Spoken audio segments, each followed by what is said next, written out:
L'introduction en français et la conférence après se tiendra en anglais. Donc, je vous préviens un peu pour ceux qui veulent prendre un casque pour la traduction simultanée.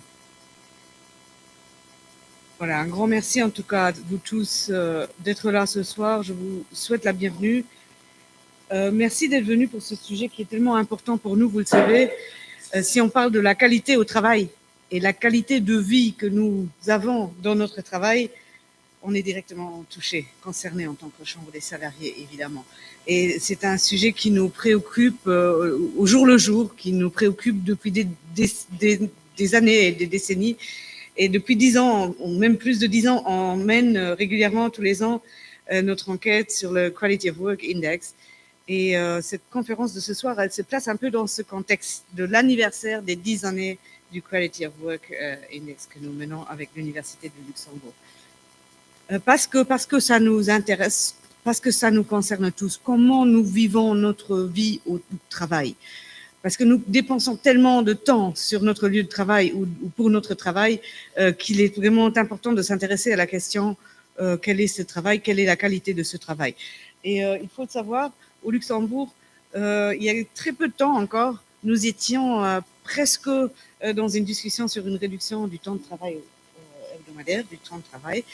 Elle était tangible cette réduction du temps de travail parce qu'on était en campagne électorale pour les élections nationales. Mais depuis, beaucoup de choses se sont passées. Nous avons un nouveau gouvernement conservateur libéral et nous sommes un peu partis très loin de cette idée de réduire le temps de travail. Et malheureusement, les discussions sont un peu contraires actuellement, surtout menées par le patronat au Luxembourg. C'est plutôt dans la direction flexibiliser plus le temps de travail, devoir être plus disponible pour son travail. D'anciennes revendications reviennent à l'ordre du jour de la part des employeurs, comme l'introduction d'un délai de carence pendant lequel un salarié qui est en situation de maladie n'aurait pas droit au maintien de son salaire pendant les premiers jours, ou encore l'extension des travails flexibles, ou encore les discussions sur le travail de dimanche dans tous les secteurs, ou encore la discussion sur la réduction du repos hebdomadaire par la loi, ou encore l'introduction de chèques emploi, donc de formes de contrats de travail plus précaires ou d'organisation du travail plus précaire. Et voilà quelques exemples d'une liste très très longue de nouvelles idées libérales dans le droit du travail luxembourgeois. Et tout cela, nous le vivons dans un contexte qu'il faut replacer un peu dans le contexte de Luxembourg. Nous le savons tous, presque la moitié de la main-d'œuvre au Luxembourg est frontalière. Nous avons sur l'autre moitié qui sont résidents au Luxembourg qu'un tiers qui sont de nationalité luxembourgeoise.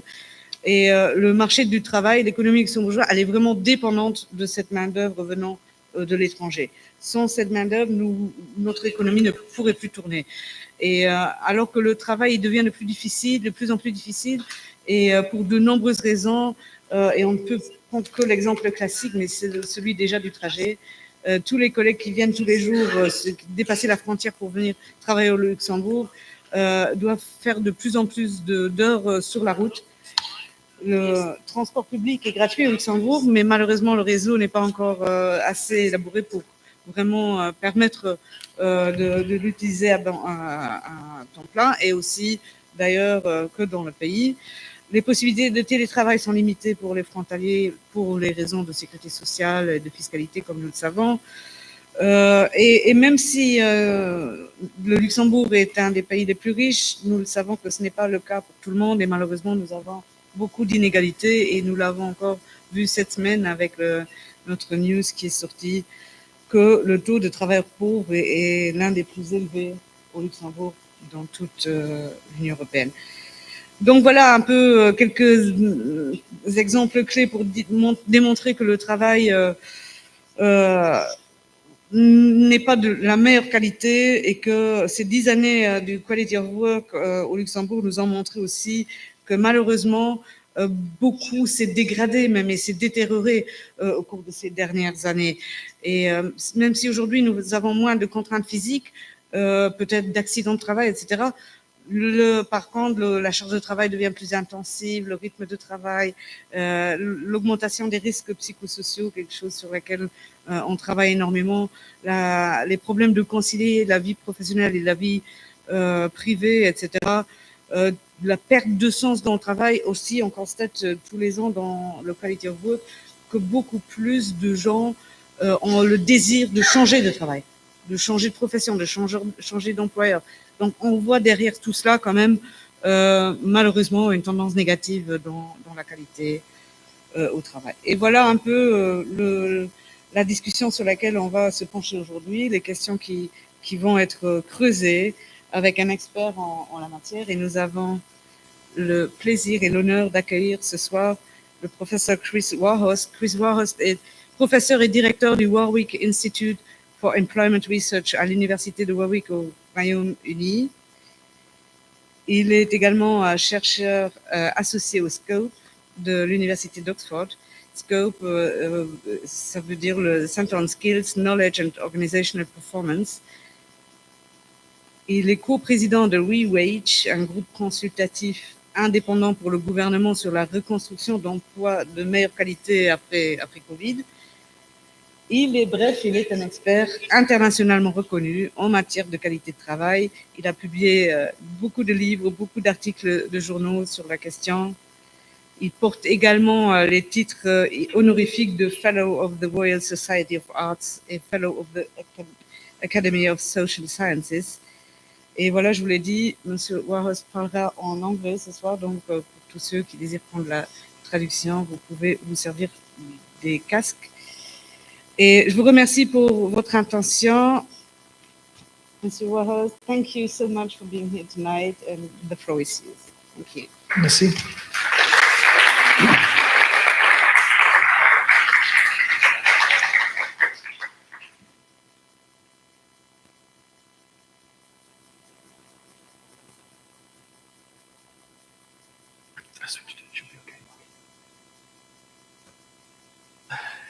President, thank you very much. And thank you very much for the invitation as well. It's been raining all summer in Warwick. Today, when I got up, it was sunny. So I've come over here. I brought the rain. I apologize. Let me say, please, two things before I start. One is it's very warm. It's very warm, and when it gets warm, my throat starts to close. It's a medical thing. My doctor tells me there is not a cure, but there's something I can do which would help, which is, before I speak, to drink champagne. It's true, that's what they said. Unfortunately, I did point out that being drunk and speaking is not probably the best thing. The second thing I want to say is that I have an 11-year-old daughter. Officially, she's 11, but really in her head, she's about 18 or 19. And on Saturday, I was doing my slides for the presentation, and she said to me, boring. Too many words, not enough pictures. And so she has gone through my slides, tried to take out the words, and she put in lots of pictures. We had a battle over it at the weekend. And of course, we compromised, but really she's kind of won it. And on Sunday in Britain, it was Father's Day. And this is the card she gave me to emphasize the point. It says, Happy Father's Day. In exchange for my hellish teenage years, I commit to being your IT support forever. If you don't like the pictures, please let me know. I will pass on your comments to her.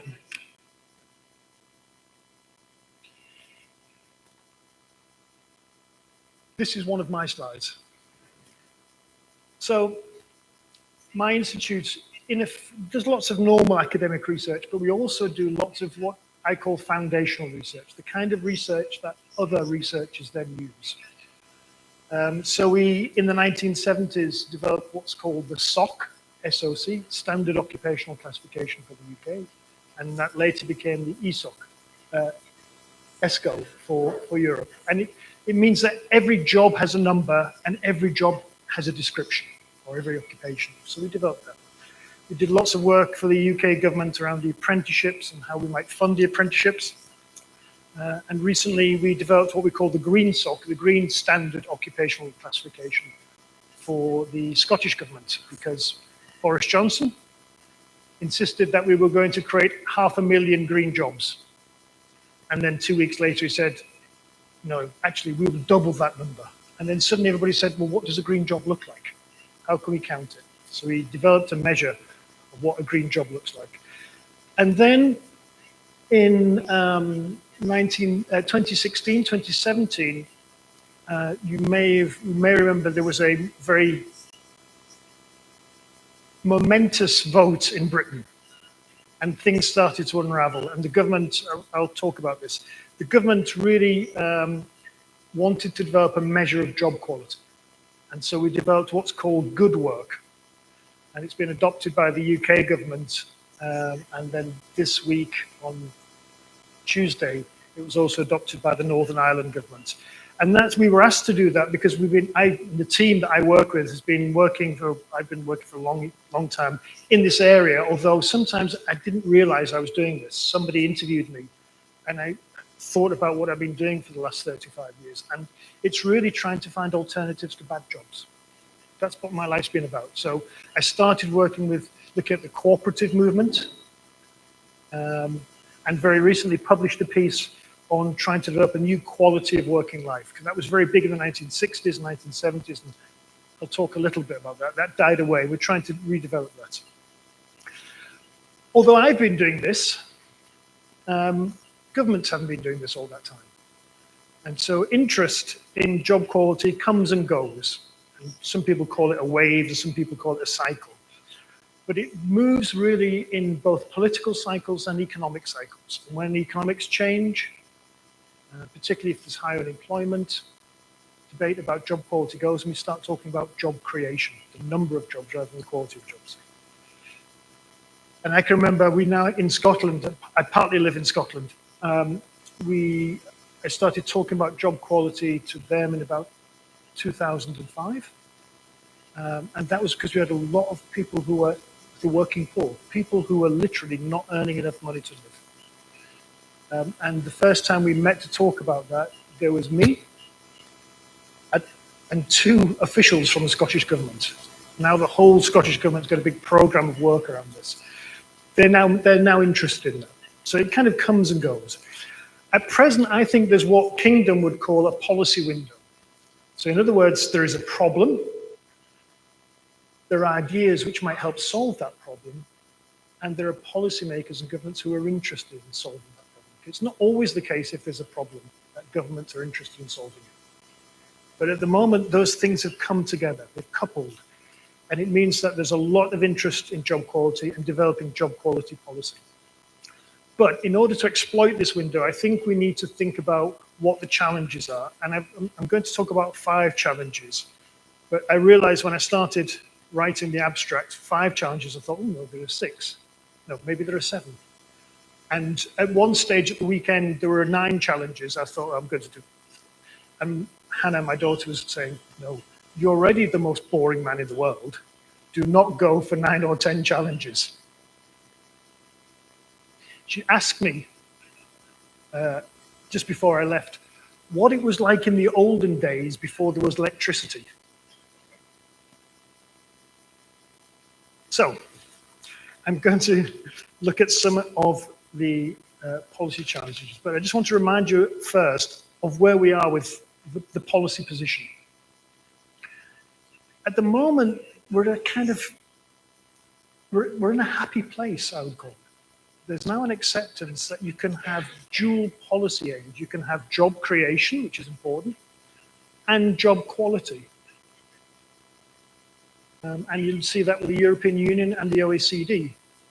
They talk about having more and better jobs. And the G20 signed an agreement in Ankara in Turkey to promote both more and better jobs. At the United Nations, we've got We've had decent work for a long time as a promotion, but it's now been linked to one of the Sustainable Development Goals, Development Goal number 8, which is about decent work. In the UK, I've already mentioned we have this Good Work Plan, which has been there since about 2018. And in Scotland, within the UK, both Scotland and Wales have Fair Work. And as I said at the beginning, Northern Ireland is just about to adopt something, and they're calling it a Good Jobs policy. So whatever level of government we're looking at, there is an interest in job quality. And in part of that interest, we've become safe. I say it's a happy place because there's recognition that that trade-off, you either had lots of jobs and low job quality, or you could have lots of good jobs and fewer jobs. That trade-off now has been challenged empirically and found to be wanting. So Christine Earle and her colleagues in France, the team there, have been working on looking at Europe. Paul Osterman has done the same for the United States. And we had a project which was called Quinny, which was looking at job quality and innovation across Europe. And you look at countries like Sweden and you say they've got high levels of employment and they've got high levels of job quality. But we've come to this place for different reasons.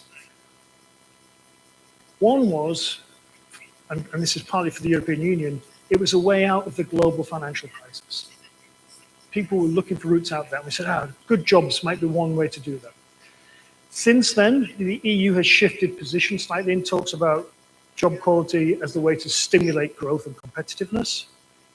It's also the case in both the UK and the European Union. There's been a reaction to Brexit, job quality, an emphasis on job quality as a reaction to Brexit.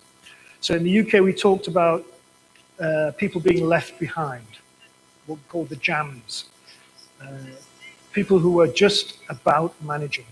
Because when we looked at the numbers in the Brexit vote, we had a lot of public talk about it was older people that voted for Brexit. It was people in the rural areas that voted for Brexit. Actually, that's not true. Those people did vote for Brexit, but the biggest group of people who voted for Brexit were people in low-skill, low-wage jobs. And so that's why the government, at that point, a Conservative government, commissioned a report to look at how we could improve that situation, because it was worried that the country was fragmenting.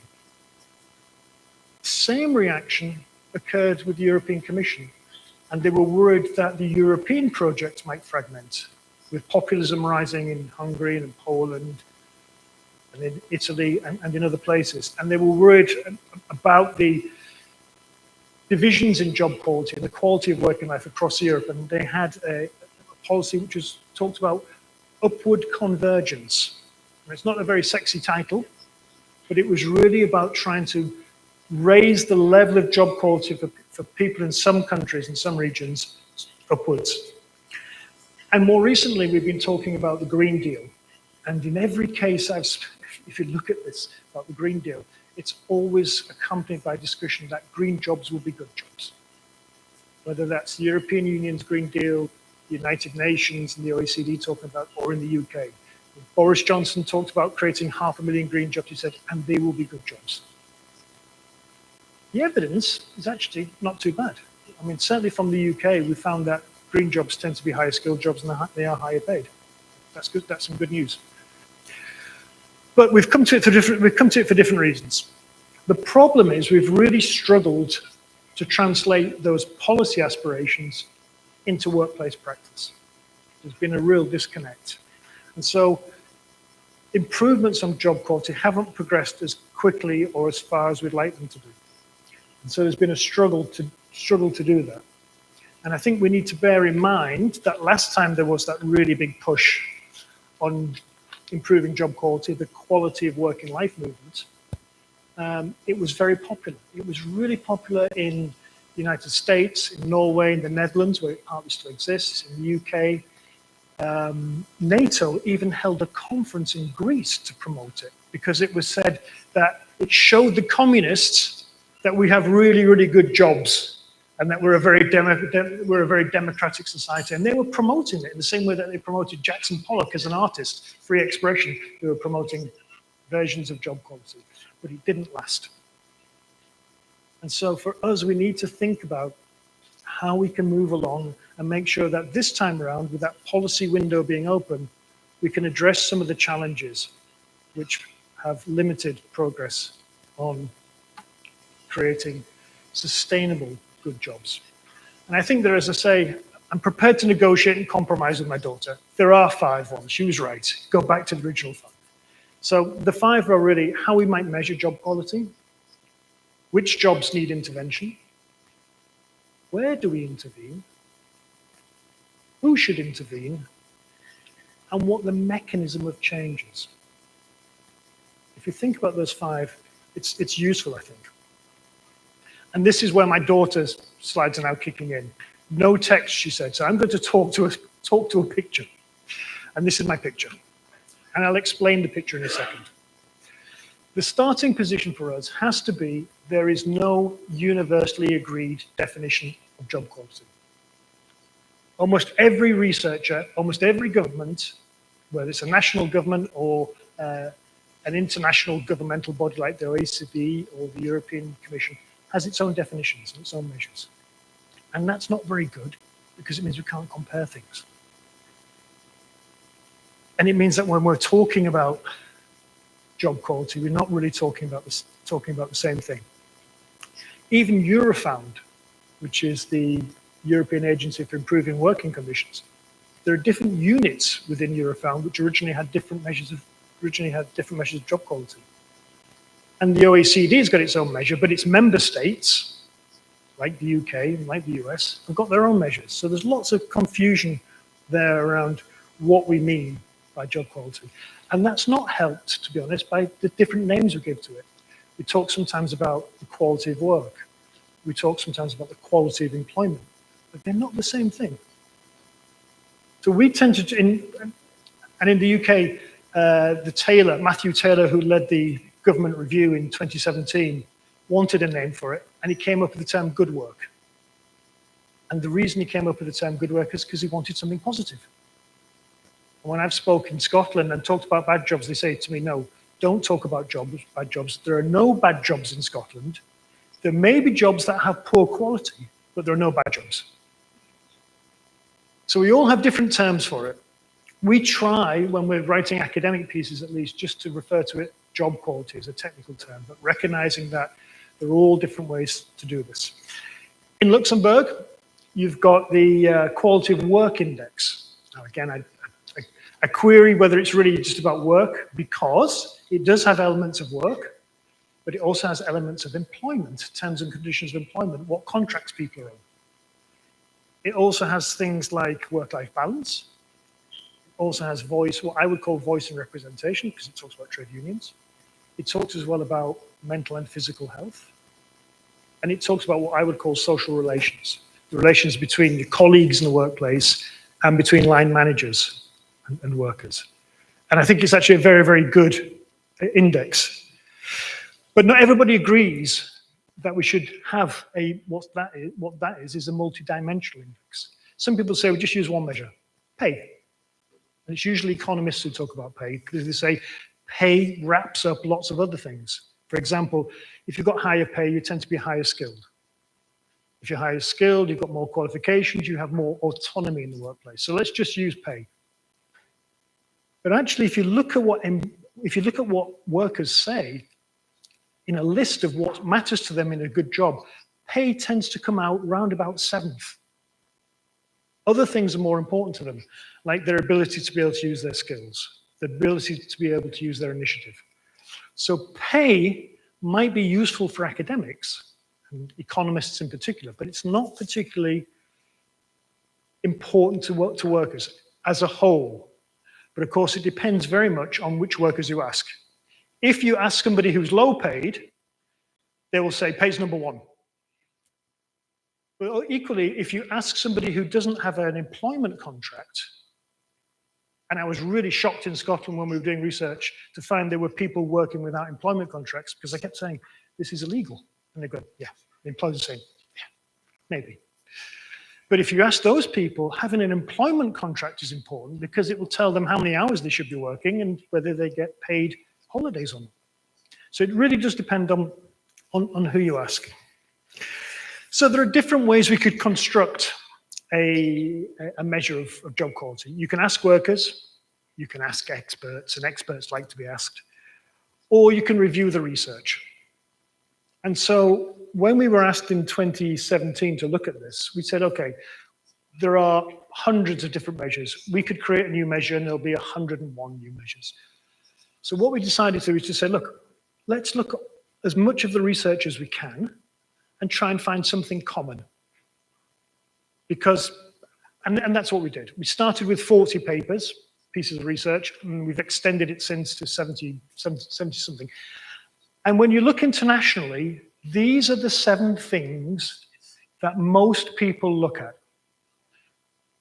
And it nicely maps onto the Luxemburg one. And I have to say that because we included the Luxemburg one in there. But it's terms of employment, health and safety and psychological well-being, social support and cohesion, work-life balance, voice and representation, job design, nature of work, and pay and benefits. Not just the pay you get, but the type of benefits like, and I know this sounds really strange to a European audience, but it is things like when we talk about benefits, paid holidays, paid sickness. We did a big project with the Americans, and we spent 3 days in a hotel in Amsterdam, which sounds a bit like a song, trying to talk about what a good job was. And the Americans were saying, a good job is a job that has sickness benefits and holiday pay. And the Swedes are going, that's not a good job, that's a normal job. So, pay and benefits are a big thing. And if you look at American research, they look at good jobs as the benefits, those with holiday pay and those with sickness pay. So, they are the 7 measures that we looked at. And as I say, the UK government has adopted those measures, and the Northern Ireland government has adopted them. And I've been talking to some of the European trade unions about whether we can roll this out across Europe. And I keep saying to them, this isn't my measure. This is the measure that everybody's been working to, but they've been doing it implicitly. And in the UK, it didn't just have the scientific community behind this. We also had trade unions and employers working with us on this, because we said, look, this is what we found. Is it acceptable to you? And they said yes. And it was really interesting going out after we developed these on a kind of road show around the UK with both the trade unions and the employer, which never happens in Britain. The trade unions and the employers sat together at a table promoting job quality and saying this is, the political parties should adopt this. So we think we've got a reasonably good measure of a good understanding of how we might measure job quality. But that's really our first challenge, to all start speaking the same language. Guess whose slide this is? This is the which jobs need intervention slide. Because the obvious question here is, which jobs should we be looking at? This is where we compromise. Hannah wanted the picture. She thought this was wonderful. She found this on, she probably stole the intellectual property rights of some photographer. But when you're 11 years old, you don't understand those things. Which jobs need intervention? Where's the greatest need in that sense? We could look at all jobs, and there are some good jobs, as we know, and there are some bad jobs, let's call them bad jobs. But sometimes good jobs can go bad. I mean, the American auto industry, the car industry, there's some declining job quality issues there at the moment. But also we found out even with professional work, there's been a decline in autonomy in professional work. But bad jobs are the usual focus, which is why the guy's hitting the hammer. He doesn't want to go up and get up in the morning to look at his bad job, to go and work in his bad job. And the issue has been compounded, I think, and we talked about that just a minute ago, by the rise in precarious work across Europe. And one of the triggers for a lot of interest in job quality at the moment has been around gig work, certainly in the European Parliament, trying to address algorithmic management and trying to decide whether gig workers are employees and how much control they can be used. So there's been a real rise in precarious and non-standard employment in Europe. But bad jobs vary by country, by industry, and by occupation. We know that The lowest job quality is in the Eastern European countries, highest job quality in the Nordic countries. We have a running joke in the Institute that if we want to improve things, we either become Germany or we become Sweden. And I keep saying we don't have the traditions that Germany and Sweden have around employer discourse. Highest share of low quality jobs are in agriculture and hospitality. So a huge number, over 70% of jobs in the hospitality industry, hotels and restaurants, for example, can be classed as bad jobs objectively. The lowest share of bad jobs is in public administration and education, which tend to be public sector jobs. It's an important lesson there for us. And by one-digit occupation, that's the SOC I was talking about before, it's agricultural workers who are more likely to experience bad job quality, and technicians, who use a lot of their skills and knowledge, have the least number of bad jobs as an occupation. And some of the research that when we developed these measures, the Institute, the CIPD, which is the representative body for the human resources professionals in the UK, they did some analysis on this, and they found that it was occupations which was the biggest determinant of job quality, at least in the UK. But of course, what a job is an occupation in an industry. So you can have, for example, the same occupation, but in different sectors.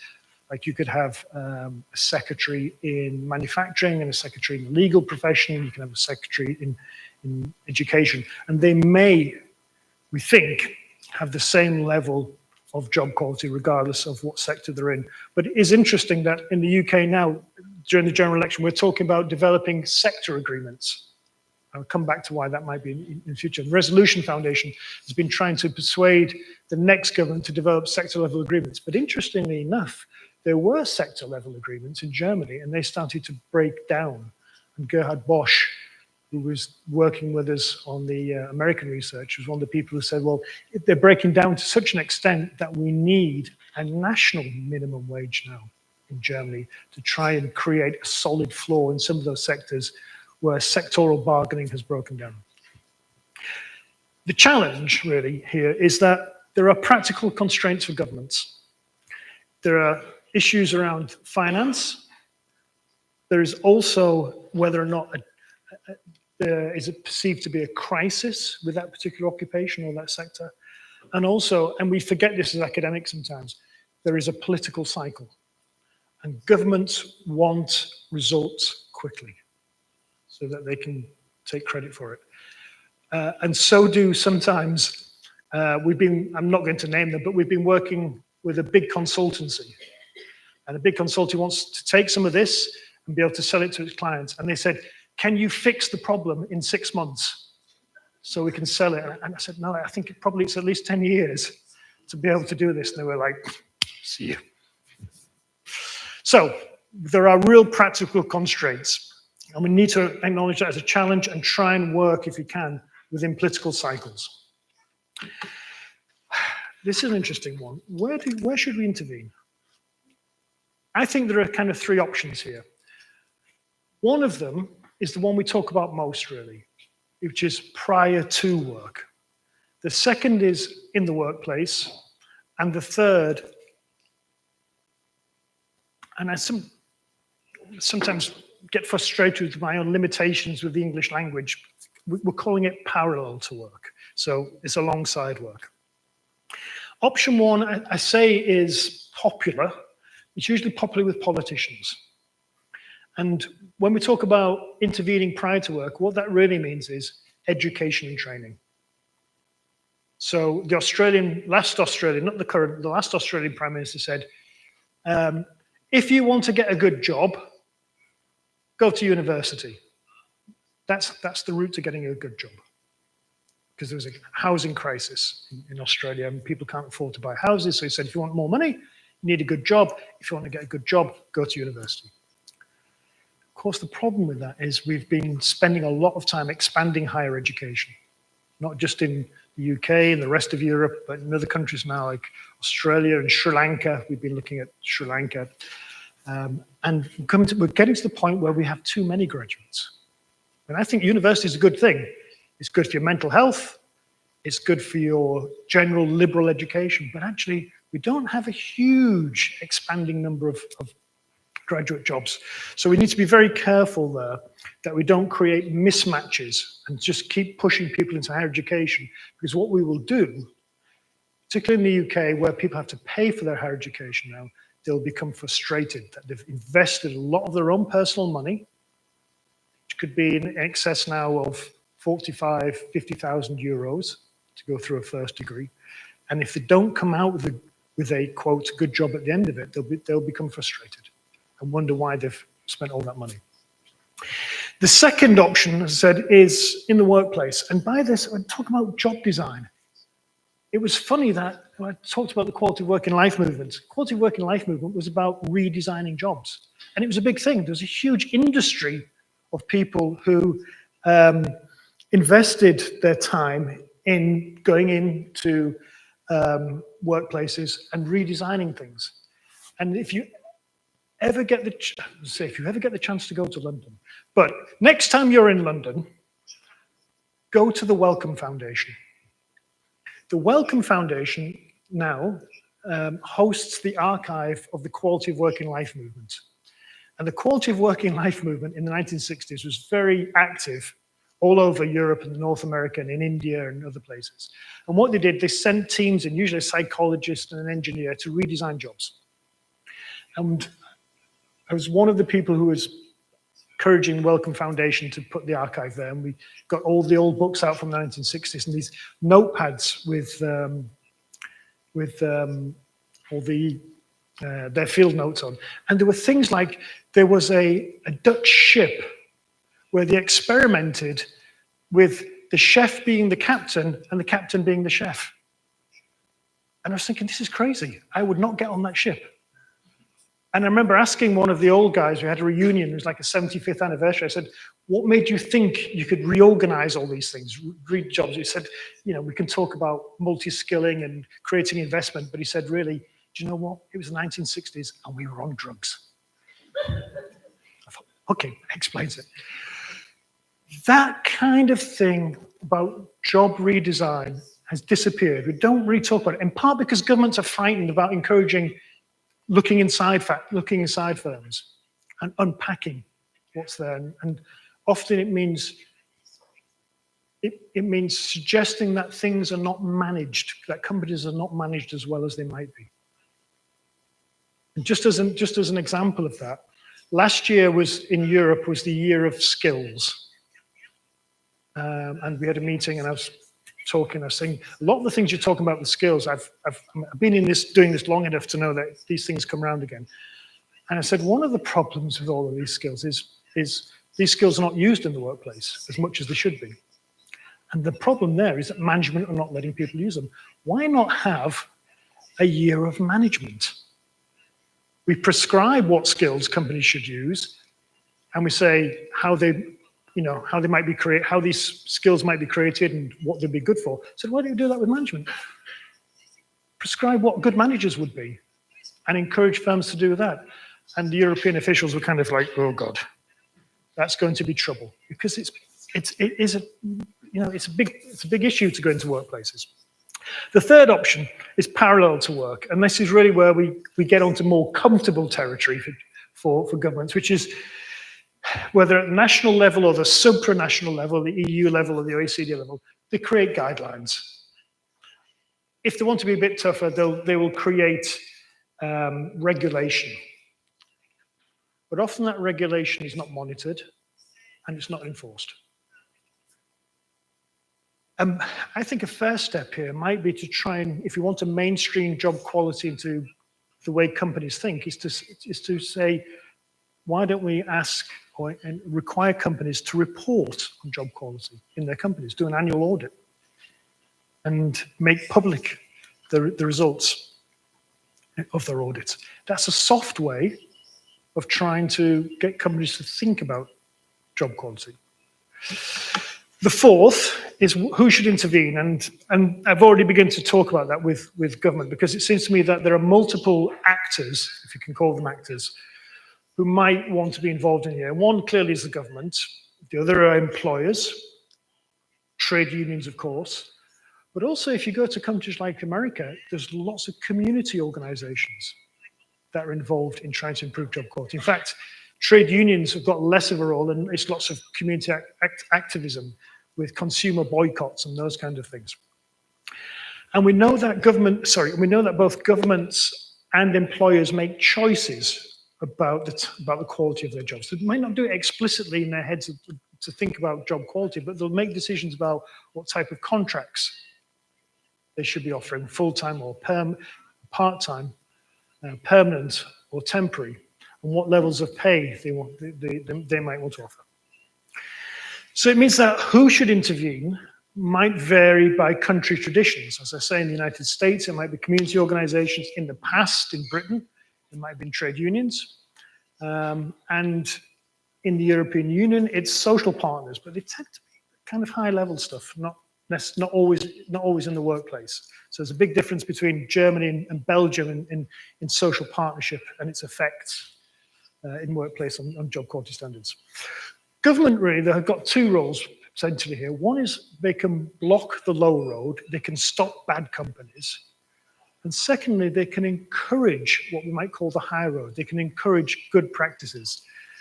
And they can do that by creating minimum standards or employment charters. And it's very interesting that in the UK, it's not the national government that's been doing this, but devolved regional governments like Manchester and Liverpool, and as well, devolved national governments like Northern Ireland's about to start creating a charter, and so are Wales as well. So government, but regional and local government have been very active in this in the UK. Governments can also be model employers. So, for example, in Scotland, one of the ways to introduce the national living wage was to insist that the National Health Service paid it. Now, it means that already 95% of employees in the health service are paid good jobs because they're doctors and nurses and everything else. But it was to say nobody should be paid below the living wage in those countries. So governments can be a model employer and can offer examples to the private sector. And in an era where there's tight labour markets, they can try and suck in some of the jobs for the recruitment. The private sector would have to respond.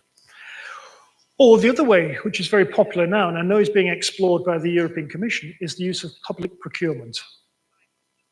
In other words, if you want money from the government as a private sector company, you must provide a minimum level of job quality. Wales has just enshrined that in law, which is very progressive. It'll be interesting to see how that comes up. But generally, that means that governments, which are with key actors here at the moment, have different levers they can try and pull to change employee behavior. They can try regulation, as I just mentioned. They can try education, which is where they often like to be, these exemplars, or they can try and persuade employers to behave differently through things like procurement. If we want the government to intervene, though, I think we don't want something blunt. We need to identify the problem and target actions. So, for example, one of the things which really is salient, if that's the word, a big thing for me is if you go to a country like Northern Ireland, most jobs are provided by small firms. But actually, there's no support for small firms with job quality, which is just amazing.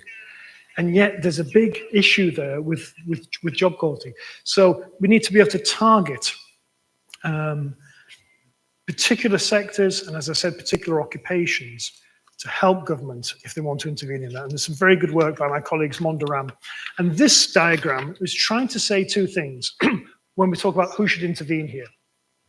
So I don't know whether we were drunk or not at the time, but my colleague Sally Wright, who is a very, very good colleague, we were trying to put together all the different types of words which have been used for job quality, things like meaningful work or fulfilling work or good work, or decent work.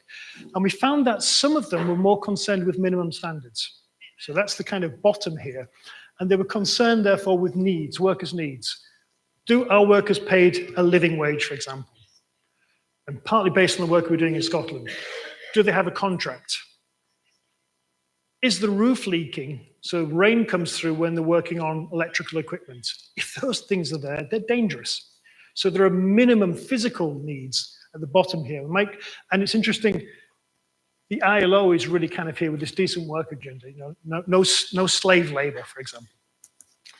But if you go up the pyramid, workers also have preferences. They might have preferences for shorter working hours. They may trade off high pay for interesting work. And so we're thinking, okay, if you look at on the other side, government might intervene to provide the minimum standards, but it's employers that might provide the more interesting stuff. So we can make a division between where the responsibility of employers might be and where the responsibility of government might be. So if you want interesting work, you can't legislate for interesting work, because what does interesting work mean? But employers might be able to do that in their own context. Fifth and final challenge. Sometimes I'm quite proud of my 11-year-old. I was talking to her about what we might be doing. And we've been doing a lot of work.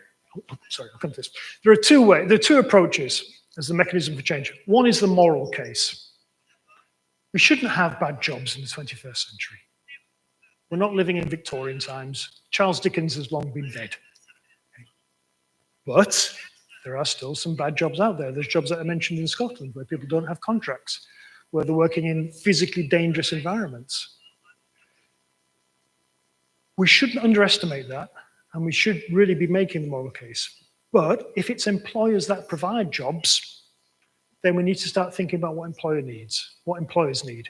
And so one of the things we really need to focus on is making sure there is a business case for raising standards of job quality. And we've been working in trying to develop this in Northern Ireland, and we released the report this week, which is why I know the Minister has adopted the 7 dimensions. And we looked at what Northern Ireland needs. Northern Ireland's economy has very little innovation. Its productivity is pretty low, and the health of its workforce is pretty low compared to the rest of the UK and compared to the rest of Europe. So there are 3 policy challenges there for the new government that's come in there. And they asked us to try and look at the relationship between job quality and those 3 issues. And usefully, because you never know what's going to happen with research, we found that in terms of innovation, better job quality links to higher innovative capacity for workers. So, for example, there's a positive relationship between pay and innovation, but it's not the level of pay, it's the type of pay. So if you offer employees profit sharing, they're more likely to be innovative than if they're paid a flat rate of pay. If you offer them participative work design, in other words, workers have got a voice in how jobs are organized, they're more likely to be innovative. If they've got social support from their managers, which encourages them to be innovative and take risks, there's more likely to be innovation. And we found conversely that where managers are very strong on command and control and tell workers what to do, there's less innovation. It seems like common sense. But we can now show in the evidence base that there's a relationship between job quality and innovation. There is some gaps in that research, particularly on trade unions, which really surprised me. There's a very small body of research on the relationship between what trade unions being present and innovation. The other thing we looked at was productivity. What we found a positive relationship between pay, working hours, not too long. It's surprising. Often employers think if they work longer, they'll do more, but actually that's not true. There comes a point where long working hours reduces productivity. And it's positive as well for contract type. Productive workers tend to be those on permanent contracts. But again, it was kind of mixed on union presence. So there's very little research on the relationship, again, which really surprises me, on trade unions and productivity, although there's some good research on non-union forms of representation. Little research on social support. Health is a really, really good, when we're talking about mental and physical health. Overall, good health links to higher pay having task control, controlling your work, good social support. Bad health comes from job strain, precarious employment, and long working hours and shift work. I mean, you can link this to shift work to changes in your body, stress, which leads to chronic heart disease later in life. So one of the things we're now talking about is, well, can we link this to something called creating healthy jobs? We spend lots of money in the UK, in the National Health Service, trying to fix people who have been messed up by work. And what we maybe ought to do is to think about redesigning their jobs. We'll come to that in a second. However, as I say, the research here is slightly patchy and uneven. What's really interesting is whether it's in two things. Social sciences, we have lots of plant studies. So you look at one factory or you look at one industry. In the medical sciences, they do things which are called systematic reviews and meta-reviews, and they pull all the research together. We don't do that in social sciences. We're discouraged from doing it. But also, as I said, there's gaps around trade unions and social support, so we need to try and figure it. And then the biggest gap is that people take one dimension, for example, pay and health, or pay and productivity, or pay and innovation. They don't look at all of the dimensions together. There is no research on them. And I suspect that there will be synergistic effects, that if all 7 are in place, we've got good quality across all 7, there may be a real boost. So, back to mine. What would the new policy agenda look like? There's some really good colleague in Australia called Stuart, and I rang him up once when I was in Australia. I said, I'd like you to do a piece for me on employment law and job quality. He said, I don't do job quality. I just do employment law. And then he rang me and he refused to do it. And then the next day he rang me back and said, just like me, he said, I realized I spent my whole life talking about job quality in the courts, because that's what I do. I stop what he called the higgle of the market and try and put some regulation through the law courts into them. And he said, without labor law, we'd get socially undesirable and unjust outcomes. So the question is, what would help prevent the higgle and support effective policy? Well, going back to our challenges, we need a standard measure of job quality. We need to have targeted interventions to improve poor quality jobs, but mindful of political needs. We need to have a multi-pronged approach to where intervention occurs. We need to work with employers, we need to work with governments, community organizations, trade unions, all of them. We need to recognize, as I say, that they have different responsibilities within that process, challenge 4. And then I think it would be really, really helpful if we had a robust business case to support intervention, to say to businesses, if you do this, you will benefit, to give them the drive. If we're going to do all of this, I think we need to also think about be more innovative in terms of policy and research. And this is my shopping list. It might never happen, but this is my shopping list. There are things I think different organizations could be doing. The European Commission, I think it should establish a unit within DG Employment that advocates, supports, and reports on improvements in job quality across Europe. And I think, of course, because I'm a researcher, there should be an expert group which supports them as well. But my purpose in doing this is not to shift it out to Eurofound and to Dublin, but to put it at the heart of Brussels, to put it at the center of departmental decision-making. It's in DG Employment. I think the EC as well should be trying to develop minimum standards for job quality. We already have some minimum standards, like the Working Time Directive. Why not think about working across the 7 dimensions to create different standards across all of them? And I would really like to see a single enforcement agency. At the moment, we've got the European Labour Authority, which deals with posted workers who work across borders. Why not change their remit to have an emphasis on compliance by countries to enforce good standards of job quality? Eurofound as well. Eurofound is a wonderful organization, European Foundation for Improving Living and Working Conditions. It needs a better data set. European Working Conditions Survey is a good data set. Most researchers in Europe use it, but it's only 1,000 respondents per country typically. And if you then divide that into services and manufacturing, men and women, or regions within your country, it's just too small. We've got the European Working Conditions Survey, the European Company Survey, which has some good data on some measures of job quality, but not others. So we don't really have a very good data set. So I would like to see us improve the data set, and a matched data set where employers talk about job quality and employees talk about job quality would be really, really useful.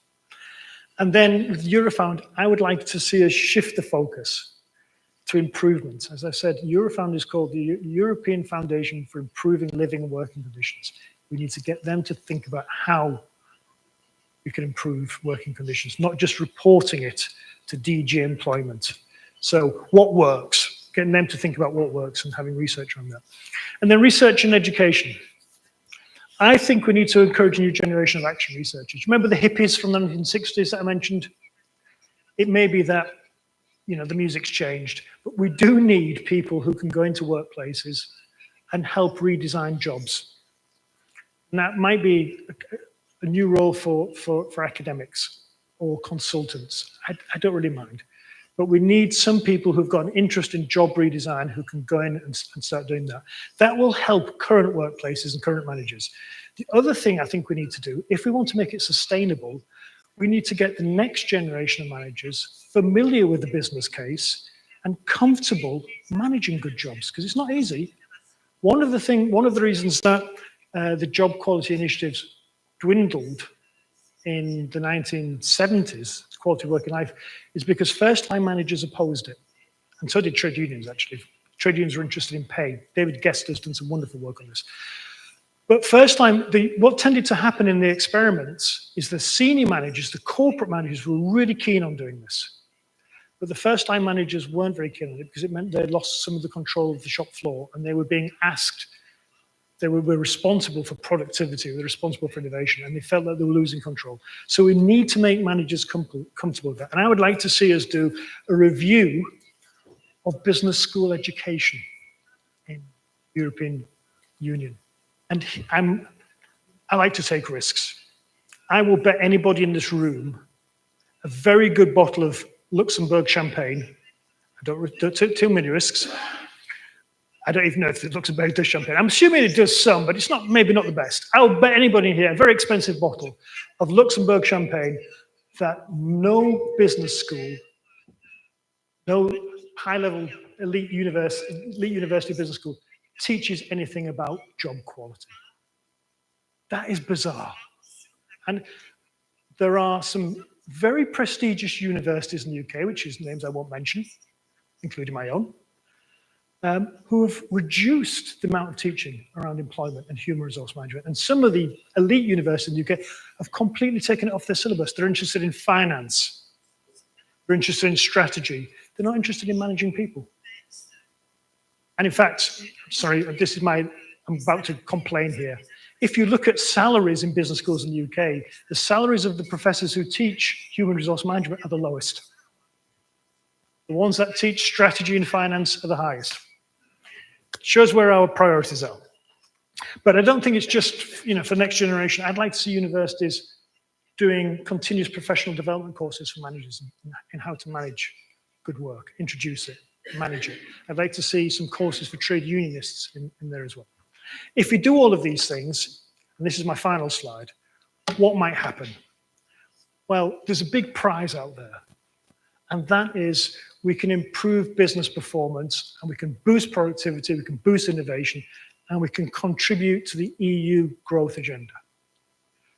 I think as well we can reduce the costs of ill health through work, which I mentioned before. It seems strange to me that lots of people get sick at work. We take them out of work. We say, take a month off. Go do some mindfulness training. Go for a walk. And then we send them back into the same job when they come back. That seems to me a strange thing to do. Let's think about redesigning jobs so they've got good quality, and that will reduce not just business costs because of sickness and sickness insurance, but it will also reduce health costs for the state. I think it will help us create a better understanding of current social and of spatial inequalities, people and place, the inequalities between people and regions. And that will help, I think, going back to my point at the very beginning about the EU's upward convergence and the endangered European project. In Europe, we work best when we work together. If Europe is fragmented, European projects will be endangered. If we can show that we've got an investment in job quality, that people's working lives are improving, and therefore their lives are improving, we're more likely to sustain that project. And I think there'll be a whole range of other things we will start looking at as well. And we'll just begin to see those. And one of them, for example, will be the impact of climate change. What happens when temperatures start rising to people who work in offices and there's no air conditioning? What happens to people who work in the fields and farms when temperatures start rising? How do we manage the quality of their jobs? There's a big thing in Britain that we're trying to push as well, which is, and this is my very final point because it's a real, I don't know what the translation will be, translator, but bugbear of mine, which is the menopause. We know that women over 50 leave the workforce. And one of the reasons they do is because of health conditions. It would help, and we've got studies on this, if women at work could open a window, get some fresh air in. But we build all these intelligent buildings where all the windows are sealed. And we pump this air around, which is usually geared to male bodies. So why not think about improving the job quality, think about the architects? And I had a discussion with some architects about this, and they said to me, we're a multidisciplinary architectural practice because they want to build a new business school at Warwick. And I said, great, what does that mean? And they said, we look at the acoustics, we look at the lighting. And I said, do you look at how people use buildings? And they went, what do you mean, how people use buildings? I said, can people open the window? And they went, no, why would you do that?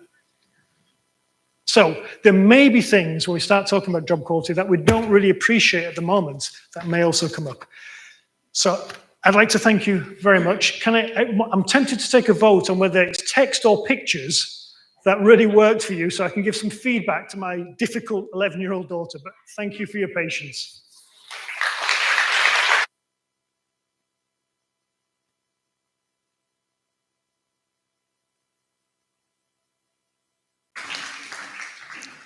Thank you very much for this insightful lecture, and also thanks to your daughter for the feedback. I think it really made the presentation. Both are good, but the pictures were really nice. So does anybody have any questions for Mr. Warhurst?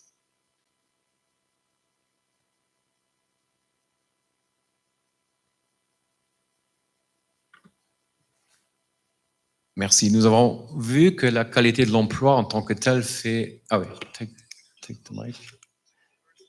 OK. Alors, nous avons vu que la qualité de l'emploi en tant que tel fait désormais partie des discussions politiques, des réflexions politiques pour améliorer la croissance économique, pour stimuler l'innovation. Selon vous, existe-t-il des pratiques exemplaires ou des programmes modèles qui, en Europe du moins, qui ont permis de relever avec succès les défis que vous avez décrits? Qu'en pensez-vous?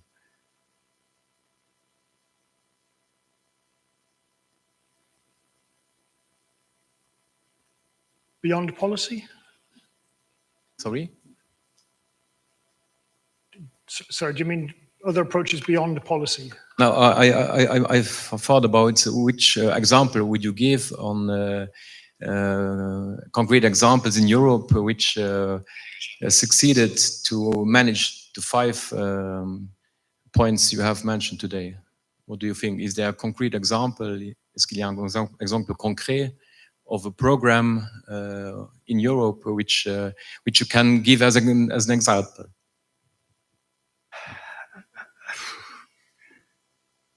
No. And I think that's also the starting point for my, not just for the talk, but policy's there. I mean, policy's still evolving, and it's important that we do develop policy. I think the politicians get it. And I think it's been really, really difficult translating that policy into practice. And that might be because of some of the things I've said before. It might be that the education of managers is a problem. They're actually quite frightened of doing this. I mean, if you look at small firms, managers in small firms, they really want. I have this thing. I think there are good employers, there are bad employers, but there's an awful lot of employers in the middle who want to do the right thing, but they just don't know how. And if you look at small employers, for example, they don't have the headspace or the resources to do this. So translating it from policy to practice for them is difficult. They need the support, they need to be made familiar with it, and they need incentives. I don't know, I may be wrong, but I think in terms of the practice, it's not there yet. And I think we need a holistic approach to this, and we need to look at all 5 before we can do it. So slightly depressing first question. I hope there's more optimistic other questions, but it's not there yet. Thank you very much. I'm an economist, so I have to confess this first. And you're right. I'm going to bring you back to the first challenge about the measurement, because I'm myself working on measurement issues. And so you're right in the sense that instead of a multidimensional index, I would suggest a single item measure, but not pay.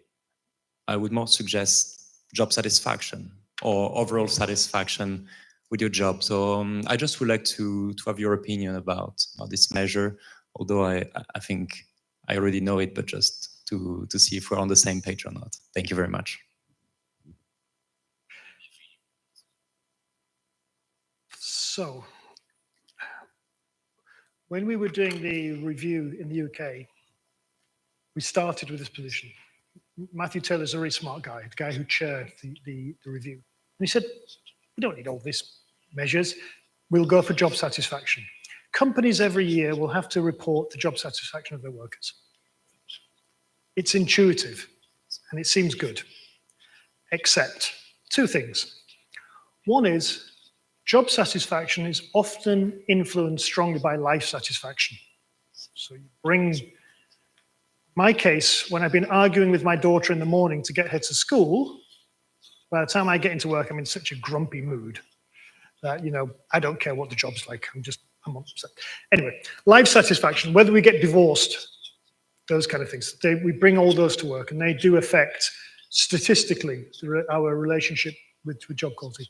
But secondly, and this is the important thing, there are variations in the quality of jobs across Europe in terms of pay and everything else, but job satisfaction tends to remain constant, levels of job satisfaction across Europe. So, as we said with Matthew Taylor, job satisfaction, although it sounds very intuitive, is not the best measure. And we've just been running some data in Australia we were looking at the hospitality industry during COVID. Objectively, it's a really poor quality job in Australia, hospitality. Everybody's happy. We did some work in Scotland with classroom assistants. These are people who help children in classrooms with, if they've got difficulty with breathing, or they've got diseases, or they've got neurodivergence. Very low pay. In fact, they only get paid part of the year during the term. No training, and their job security is very low.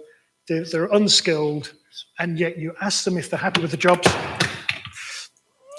You ask them if they're happy with the job. They love their job. They're really helping kids go through their life. So it's not a good link. So I would caution against using job satisfaction. As easy as it would seem, I would caution against using job satisfaction. Is that the right answer?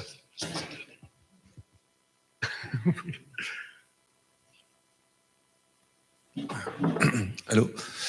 I would like to ask you whether you would like actually to add to your wish list a requirement for the employers to report in their annual ESG reporting document a measurement on the job quality based on potential standards that probably they are already quite good.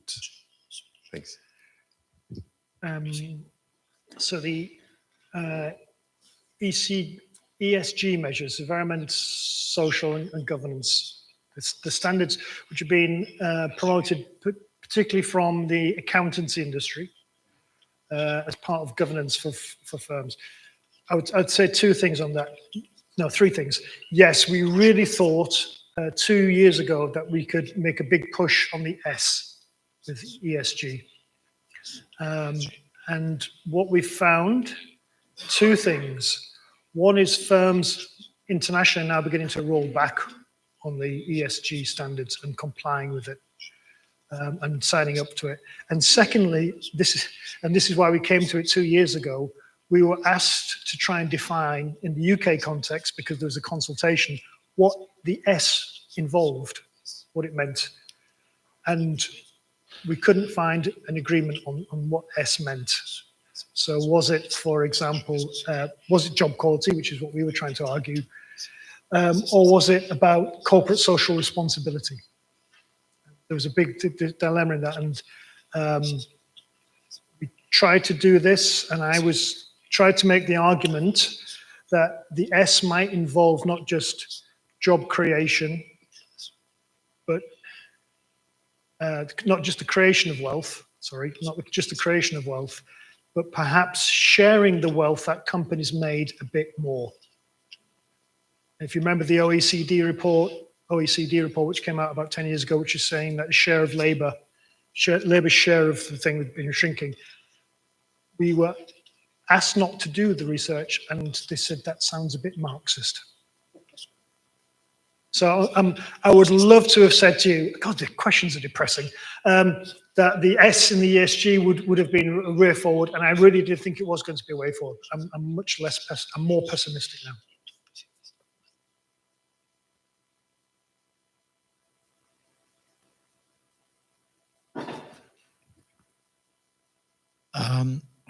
We are in the aviation industry. We are faced totally with a new issue. And the problem, I try to explain it very shortly, is due to the demographic issue, a lot of experienced technician going into retirement. And it's not only that the person goes in retirement, but he takes all the experience with. So companies are now faced with lack of experience, and they have to compensate this to find experienced technician on the market. So, and the friction what is created now is that those experienced technician needs to be high payment that they even found the way here to Luxemburg. So this creates now an issue with all the career plans what the trade unions has negotiated, because you have those guys in the middle seniority in a company, they feel betrayed now because those new guys are receiving a higher payment than those ones in the middle seniority.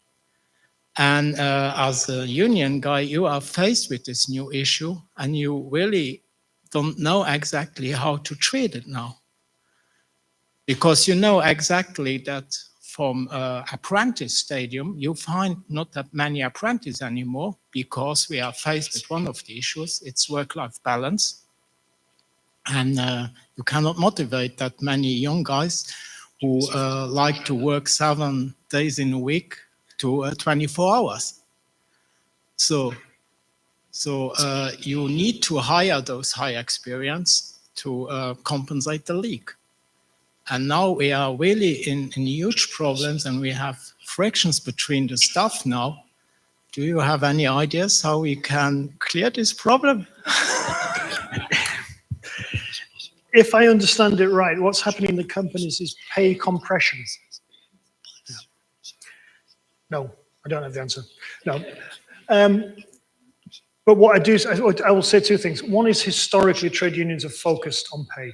And that's, as I said, with the Quality of Work and Life initiative, they focused on pay rather than the other benefits from work.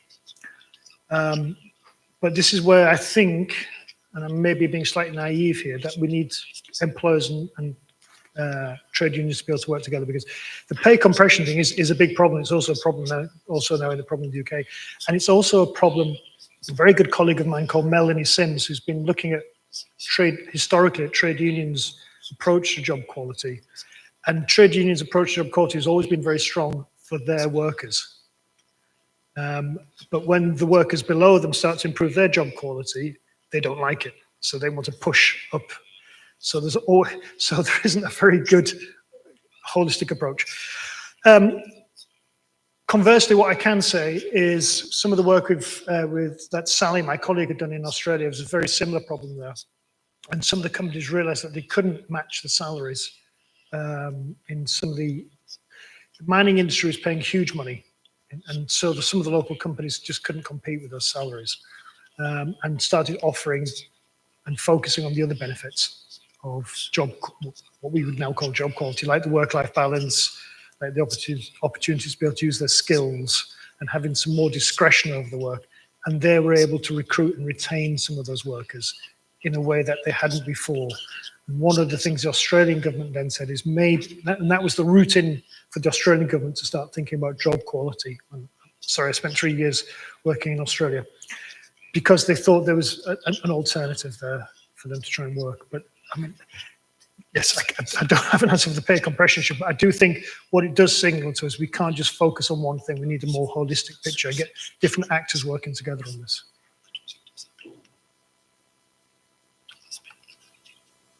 So no more questions? No? Then thank you again. Can I just summarize something? I am pretty sure I heard you say the pictures were terrible.